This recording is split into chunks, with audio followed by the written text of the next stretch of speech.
ఇవాళ తీన్మార్ మల్లన్న మీ సోదరుడు మీ PLR brothers లో ఒక బ్రదర్ అయినటువంటి నేను మీ అందరిని కలుసుకోవడం ఇవాళ శుభ సూచకం, శుభ సందర్భం. సోదరులారా, పట్టభద్రుల ఎమ్మెల్సీ ఎన్నిక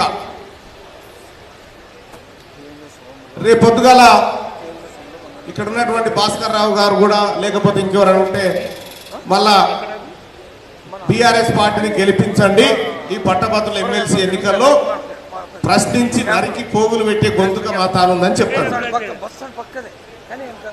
అసలు ఈ ఉప ఎన్నిక ఎందుకు వచ్చింది? ఒకవేళ వాళ్ళు వచ్చి కనుక మా ఓటేయమంటే మనం అడగాల్సిన ఫస్ట్ ప్రశ్న, ఈ ఉప ఎన్నిక ఎందుకు వచ్చింది సార్ అని అడగాలి. ఎందుకు వచ్చింది? పట్టభద్రులతో నాకు సంబంధం లేదు, పట్టభద్రులలో ఆశయాలతో సంబంధం లేదని పల్లా రాజేశ్వర్ రెడ్డి ఈ కాడి కింద వాడేసి వెళ్ళిపోతే, పట్టభద్రులను నడి రోడ్డు మీద వదిలేసి వెళ్ళిపోతే, ఆ పట్టభద్రులను తిరిగి మన భుజాల మీద వేసుకొని వాళ్ళ హక్కులను కాపాడడానికి ఈ ఎన్నికల్లోకి మనం దిగితే వదిలిపెట్టి వెళ్ళిపోయినటువంటి వాళ్ళు బీఆర్ఎస్ పార్టీ వాళ్ళే మాకు వద్దని వెళ్ళిపోయారు కదా. వద్దని వెళ్ళిపోయిన వాళ్ళు మళ్ళా మేము వస్తామంటే ఏ హక్కుతో వస్తారని మనం ప్రశ్నించాలి సోదరులారా. రెండోది, తీన్మార్ మల్లన్న ఇవాళ సరే కేటీ రామారావు పాపం వాళ్ళు ఫ్రస్ట్రేషన్లో ఉన్నారు, మనం ఏం చేయలేము. ఎందుకంటే ఇంత అడగోలుగా మెజార్టీ ఇస్తే వాళ్ళకు కడుపు మండుతుంది కూడా. ఈ మిర్యాల కూడా ప్రజలందరూ కూడా అడగోలుగా మెజార్టీ ఇచ్చి తోలితే వాళ్ళ కడుపు మండదా? సహజంగానే మండుతుంది. మా బిఎల్ఆర్ అన్న ఒక మాట చెప్పిండు. నేను ఆ రోజు యూట్యూబ్ ఛానల్లో ఇంటర్వ్యూ పోయినా, నన్ను ప్రమాణం చేయించిండని చెప్పిండు. అన్నా, ఇది తీన్మార్ మల్లన్నకు నీ మీద ఎలాంటి సంకోచం లేదు, కానీ ఈ సమాజాన్ని మీ ద్వారా మెప్పించాలని చేసినటువంటి ప్రయత్నమే అది, అంతకు మిక్కిలి ఇంకో కార్యక్రమం కాదు. ఎందుకంటే కేసీఆర్ అనేటువంటి ఒక అరాచక శక్తి అప్పటికే 42 మంది ఎమ్మెల్యేలను ఎత్తుకొని పోయి పరిహాసం చేస్తూ ఉంటే, మీ అందరి హక్కులను కాపాడడం కోసం, ఈ తెలంగాణ రాష్ట్రాన్ని రక్షించడం కోసం అన్నా మనమంతా ఐక్యంగా ఉండాలి, ఈ సమాజానికి మన ఐక్యతను చాటి చెప్పాలని పెట్టింది ఆ భగవద్గీత బుక్. ఆయా వాస్తవానికి కూడా నేను బిఎల్ఆర్ అన్నతో చెప్పిన, అన్నా నీ గురించి ప్రజలు ఏమనుకుంటారో ఒకసారి పోలింగ్ పోదామా అని చెప్పిన, ఓటింగ్ పోదామా అని చెప్పిన.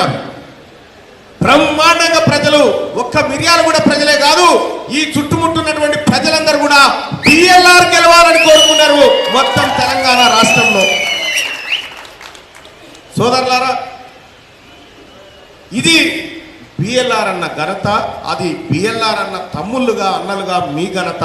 ఇవాళ ఈ మిర్యాలగూడలో ఒక అరాచకం వంచివేయబడ్డదంటే, ఒక ప్రజాస్వామ్యం పరిడవిల్లబడ్డదంటే అది మీ చలువే, మీరు పెట్టిన భిక్షే. ఎంత సౌమ్యంగా, ఎంత క్రమశిక్షణతోని ఒక ఎమ్మెల్యే అని కాకుండా ఒక బాధ్యత గల వ్యక్తిగా ఇక్కడ నిలబడి మనందరికీ దిశానిర్దేశం చేస్తూ మనందరినీ కంట్రోల్ సిస్టంలో తీసుకెళ్తున్నటువంటి ఇటువంటి ఎమ్మెల్యేను నేను ఎక్కడ చూడలేదు, చూడబోను కూడా. వాస్తవానికి కూడా 2021లో పట్టభద్రుల ఎమ్మెల్సీ ఎన్నిక జరిగింది. ఎన్నిక జరిగితే ఇదే మిర్యాలగూడకు నేను పాదయాత్రగా వచ్చి ఆ సెంటర్లో నిలబడితే, ఇక్కడ ఉన్నటువంటి మునీర్ గారు చాలా మంది సపోర్ట్ చేస్తూ ఉంటే, అవుట్ రైట్ గా వాహనం మీదకి ఎక్కి నేను నా సోదరుడు తీన్మార్ మల్లన్న వైపు నిలబడ్డా నా సోదరుడు అర్జున్ కి శిరస్సు వంచి నమస్కారం తెలియజేస్తా ఉన్నా. మిర్యాలగూడ నన్ను కడుపులో పెట్టుకొని చూసుకుంది. ఈ మిర్యాలగూడ గడ్డ రుణం తీర్చుకునేటువంటి అవకాశం ఈ ఎమ్మెల్సీ రూపంలో నాకు వచ్చిందని నేను భావిస్తా ఉన్నా సోదరులారా, రేపు పొద్దున గెలిస్తే. అంతేకాదు, ఈ మిర్యాలగూడలో గతంలో ఉన్నటువంటి నాయకులు ఎన్ని రకాల అవమానాలకు గురి చేసిర్రు, ఎంతమందిని హింసకు గురి చేసిర్రు, ఎంతమంది మీద అక్రమ కేసులు పెట్టిర్రు, ఎంతమందిని నిర్బంధానికి గురి చేసిర్రో మీ అందరికీ తెలుసు.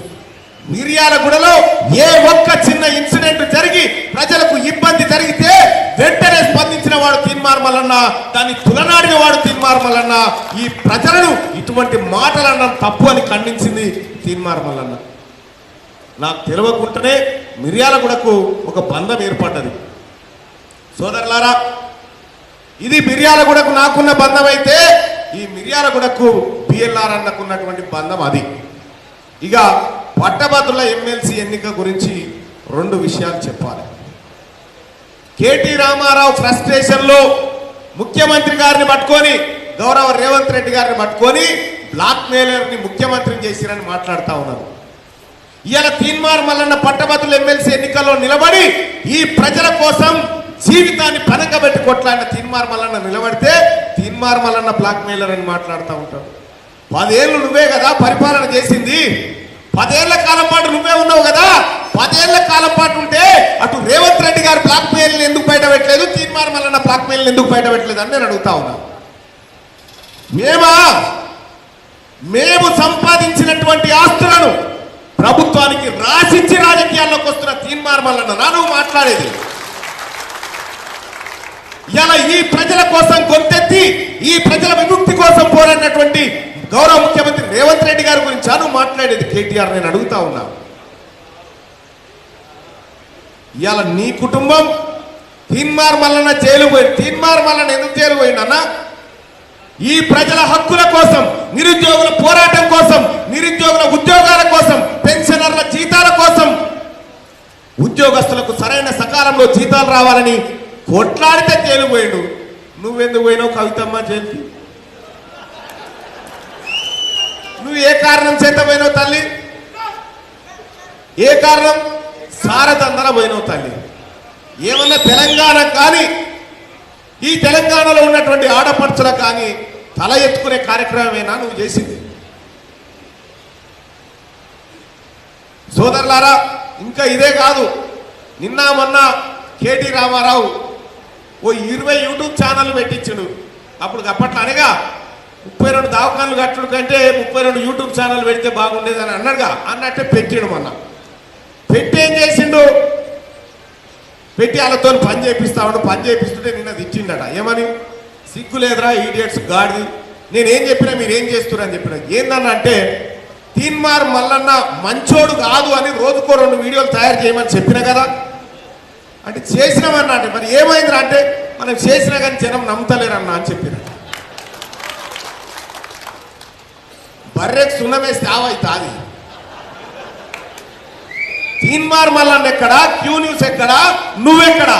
ఆయాల తెలంగాణ రాష్ట్రంలో నువ్వు ప్రతిపక్షాలను గద్దెత్తకపోయినట్టు ఎత్తుకపోతా ఉంటే ఈ ఒక్క తీన్మార్ మల్లన్న ఒక్క యూట్యూబ్ ఛానల్ పెట్టే కదా నీ పక్షాన అనేకమైన పేపర్లు, టీవీ ఛానల్ నీ పక్షాన ఉంటే ఒక్క యూట్యూబ్ ఛానలే కదా ఈ ప్రజల పక్షాన నిలబడ్డది. ఆయాలనే ఏం చేయలేకపోయినావు, ఇవాళ ఏం చేస్తావు? కేటీ రామారావు ఏం చేయగలిగినావు నువ్వు?